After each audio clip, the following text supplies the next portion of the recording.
Hello, my name is Allison Baxter, and I am an MSW candidate at the University of Waterloo and Renison University College.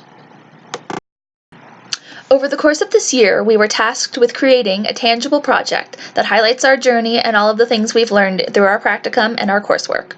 My creative component is a book of journal prompts for social workers and social work students that is designed to be printed out and used as a part of regular self-care and self-reflection.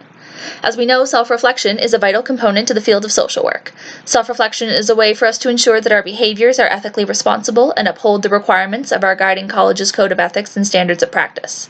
But self-reflection is also a way for social workers to build on our skills, to examine the work we do, and decide if shifts or changes need to be done in order to ensure that we're not exerting power over our clients, but are meeting them where they are.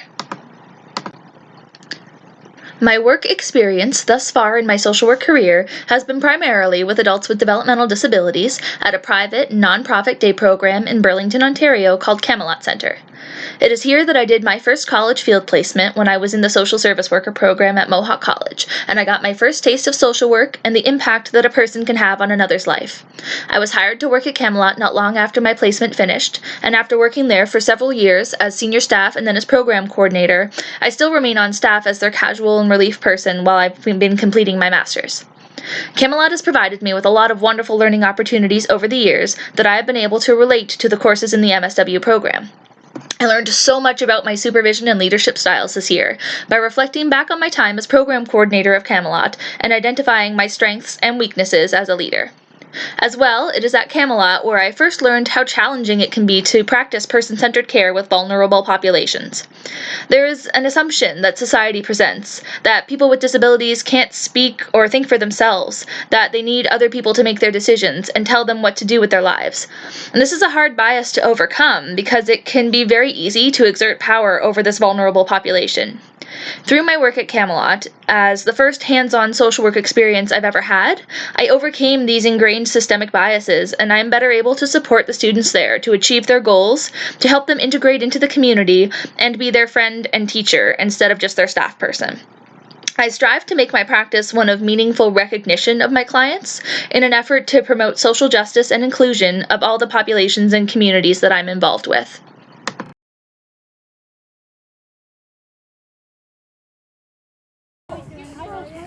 I know, it's so adorable. Right? So summery. It's good now, I fixed it.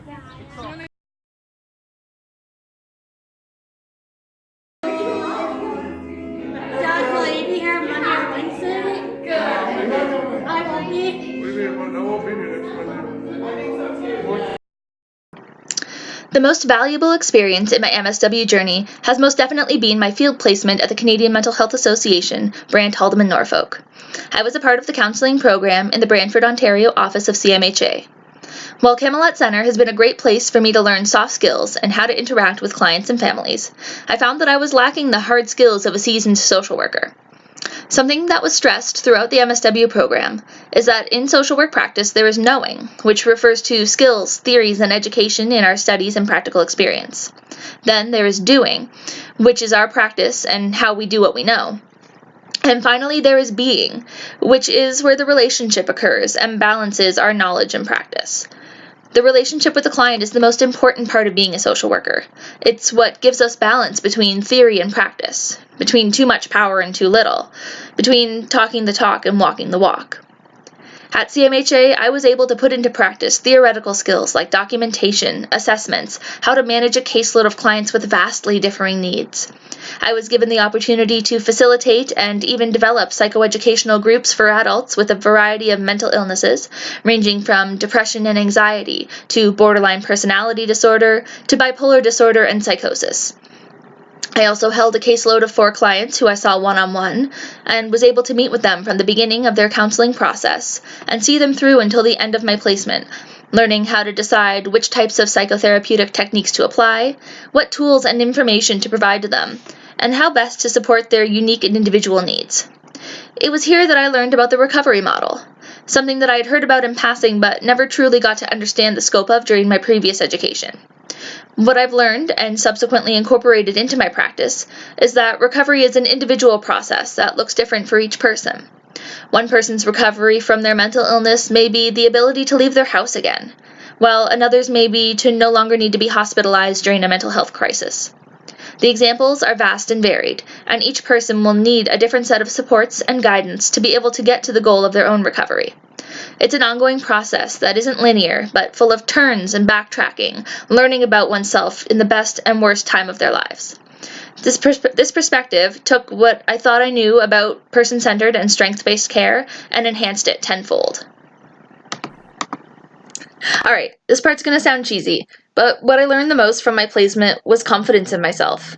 I was very unsure of myself and if I had what it took to do this much more gritty and intense type of social work, because compared to the work I was doing at Camelot Center, CMHA was a whole new world.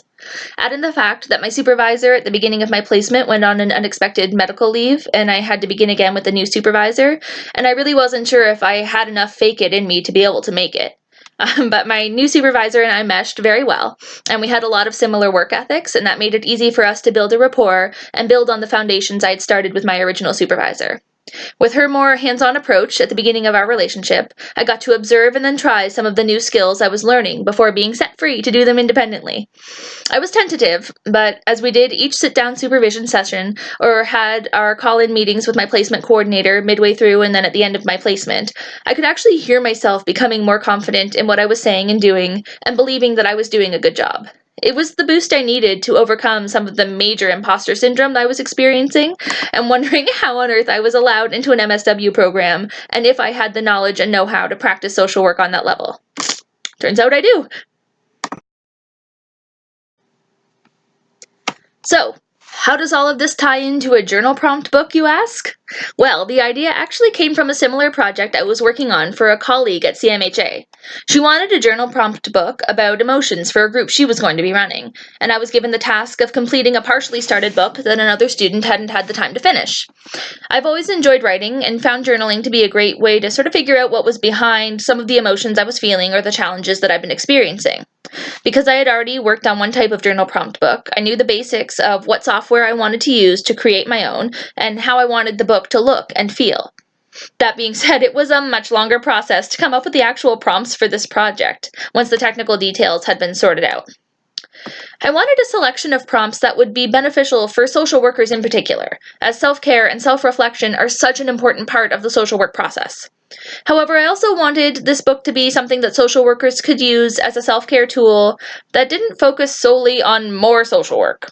I think that a big part of self-care for many of us involves taking a step back from our role and thinking about or doing other things. So the goal of this book was to create an appropriate number of prompts that revolved around social work and skills development, while still having other prompts that the user could relate to social work or to life in general, and a few that were just legitimately for fun and completely unrelated to social work as a way to take a break and turn our minds onto something else when we needed to. What I came up with is a 40-page booklet that social workers and social work students can print out and fill in at their leisure as a part of their self-care and self-reflection process.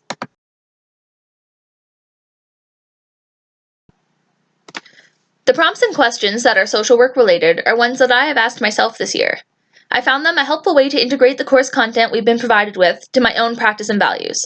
I included questions about many of the topics we've covered in our program, incorporating questions about ethics, about how we are exemplifying social work values, the importance of self-care, short and long-term social work goals, and what mistakes that we've made and how we can learn from them. These may seem like more generic social work questions, but they can be delved into on different levels of a person's social work education or career.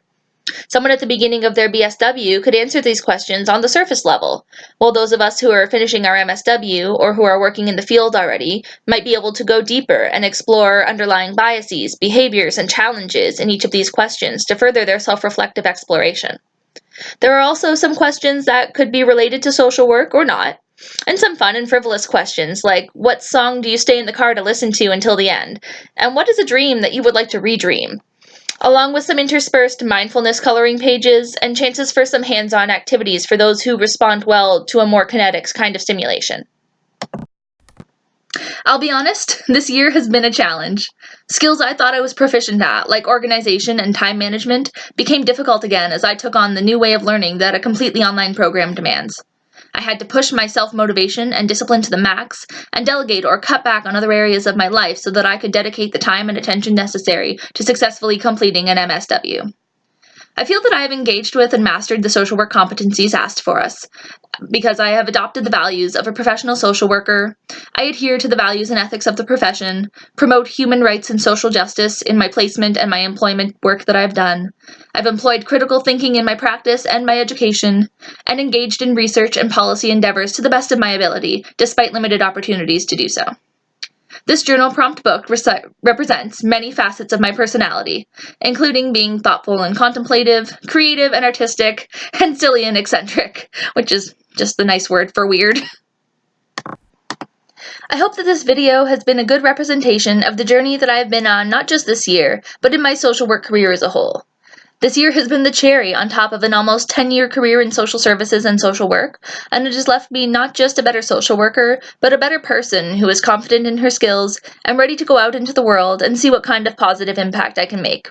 I thank everyone involved in this process for guiding me and helping me through some of the most challenging times in my life, and I hope I make you proud. Thank you so much for your time and consideration.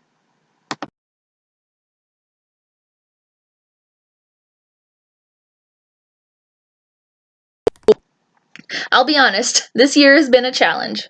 Skills I thought I was proficient at, like organization and time management, why am I so close?